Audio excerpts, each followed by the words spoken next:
service all those who have died during Operation Telling. We remember this day. O.M. Seymour, Royal Navy, 21st of March 2003. Lieutenant P.D. Green, Royal Navy, 22nd of March. Sergeant Rees, the Queen's Royal Lancers, 7th of January 2007. Corporal Leaning, Queen's Royal Lancers, 19th of April. Fusilier Meade, the 2nd Battalion, the Royal Regiment of Fusiliers, 5th of September 2000. Corporal Rigby, 4th Battalion, the Rifles, 20th of June 2007. Corporal O'Neill, United Kingdom Medical Group. I was meant to be at work, and I got nudged out of bed by my mother in the morning saying 8:30 this service is on. So I went to work late purposely so I could watch the actual ceremony itself, because they read every single serviceman that had lost his life. See, watching that now brings home a lot of things, especially for my brother, because my nephew is now in the Marines, and I've seen my brother go through his training and everything because of the thought, and that thought's with me as well, is for his safety with Iraq, well, with Afghanistan and things like that. So that's a worry, and my daughter wanted to go into the army as well, so I've been watching quite a lot of this sort of stuff, just to sort of like prepare yourself. You can't, but you try. So it's things like this, isn't it? Hey, what can you do? I made a CD.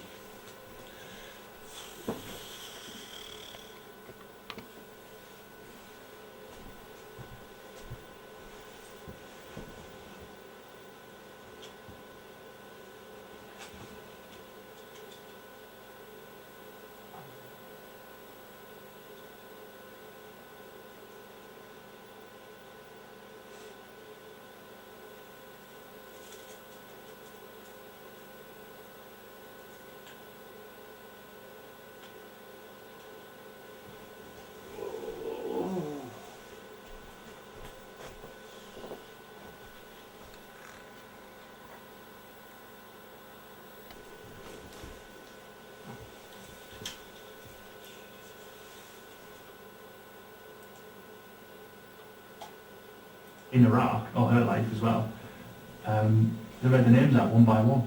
I mean, there was a comment about how long it actually took to read those names out, and it takes 5 minutes to read the 179 names out.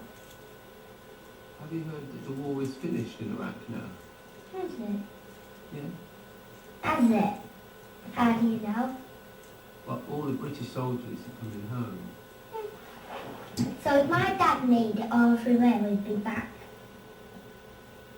They were flaunting it in the news. It was like clips of soldiers cuddling their wives, their children, and I felt so happy for them, but at the same time I just felt so physically gutted. I just feel gutted. I didn't go to my own son's battalion's homecoming parade because my son didn't come home. People were coming home, but for them.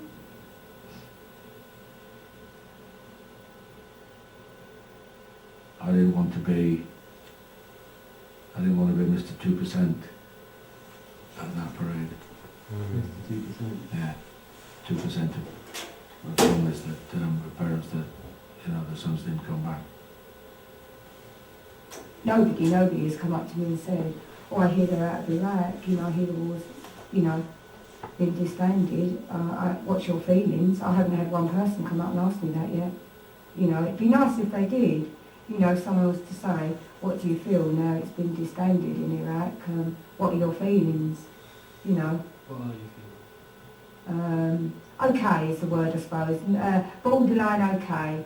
And while the conflict or our troops were still out in Iraq, you just felt this kind of connection with it, if I can put it in that way. But now it's gone, that's something that's now gone from the whole sort of part of your life, I suppose, really, you know. While Iraq is still going on, you've still got some form of connection to what David was doing. But now that's gone.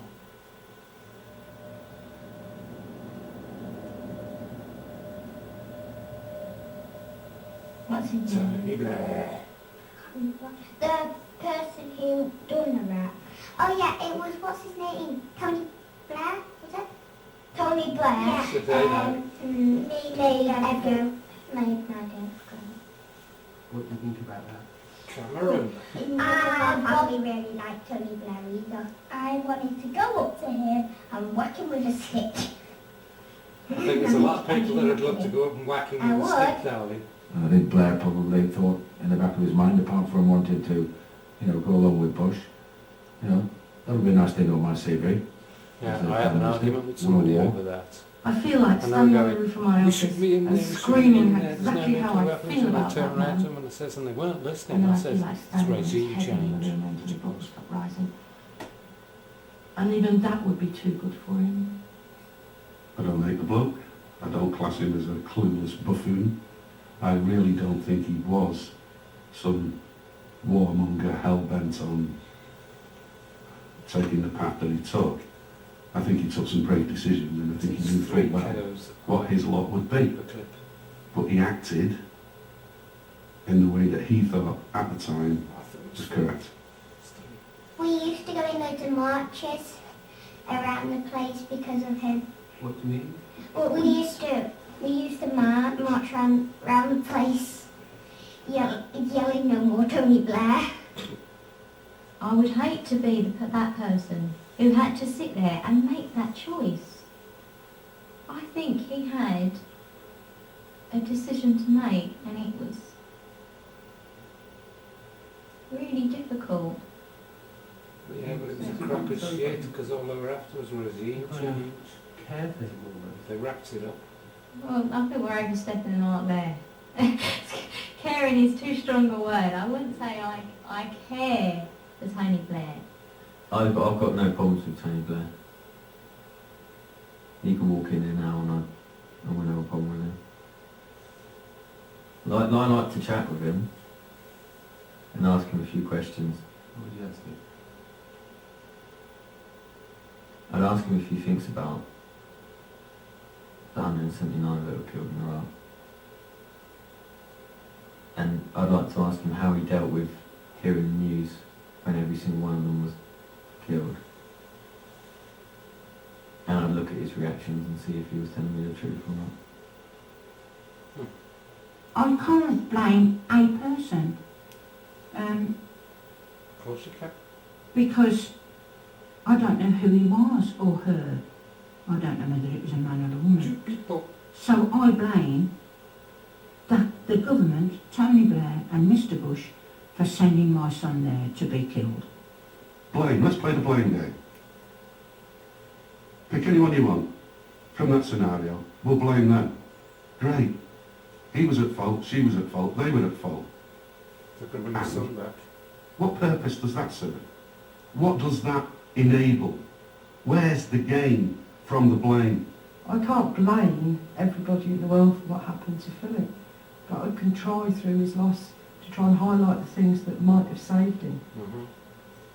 It's got to be hard losing your son or a daughter to a war that you don't believe in.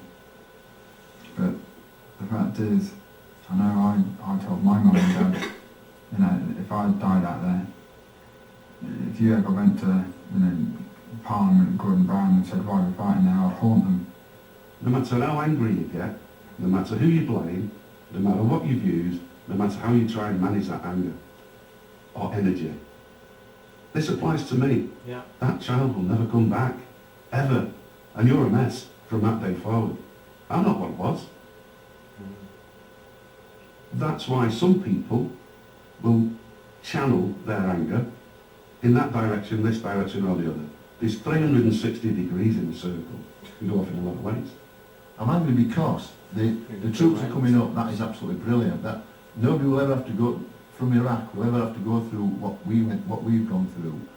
But the government are still trying to cover up the truth. at the time, you know, I remember saying to a couple of friends, you know, if he's definitely got these weapons of mass destruction, he's going to use them on Britain, then yeah, well, you know, we need to sort this out, you know, definitely. Although, you know, when you find out that they didn't actually find anything, you kind of think, well, what was all that about then? Regime change. What was the motivation for going into Iraq? That's way above my pay scale. I would not be able to answer that just by myself, either sort of politically. I wouldn't be able to answer that. I don't want to sound too harsh about this, but it pisses me off. The media-led people, ordinary people on the street, why can't they just accept that a race of people was being butchered horrifically on an ongoing basis? Our leaders, at the time, took risky decisions, in my view, to put a stop to that. To an extent, they've put a stop to that.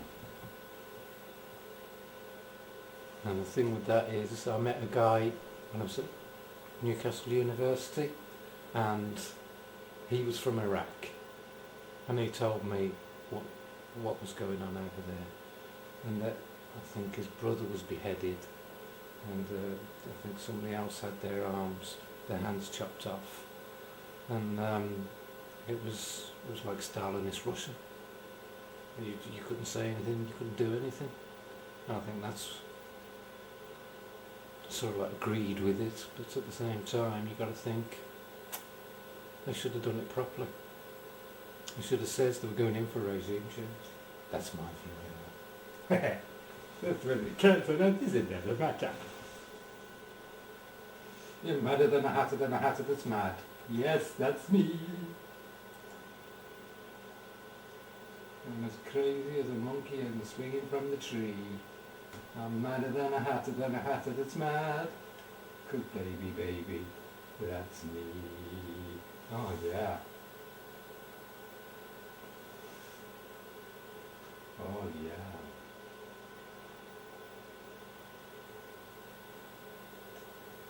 Oh, there's not much going on the blog. Oh, well, let's see. It's a new Go Up newsletter. Goop. It's a goop. Are you an urban bird? Thanks for the link.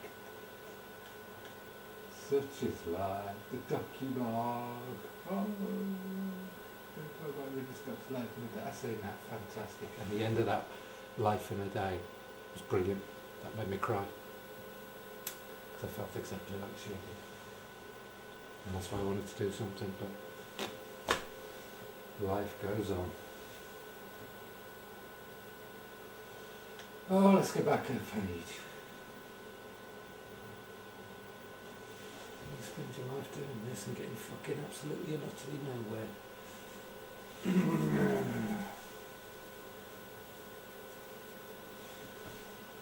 My Britain in a day, let's have a look at that.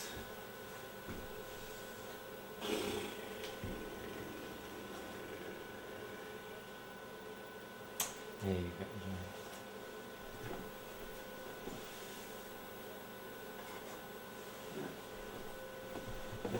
These are my daughters, which I'm very proud of indeed. I'm sorry I can't be with them every day of the week, but that's the way life goes. That's Robbie. That's the lovely Kimberly, and the lovely Robbie, and the lovely Kimberly. Both saints in their own way. And they've been very patient with me. So my love goes.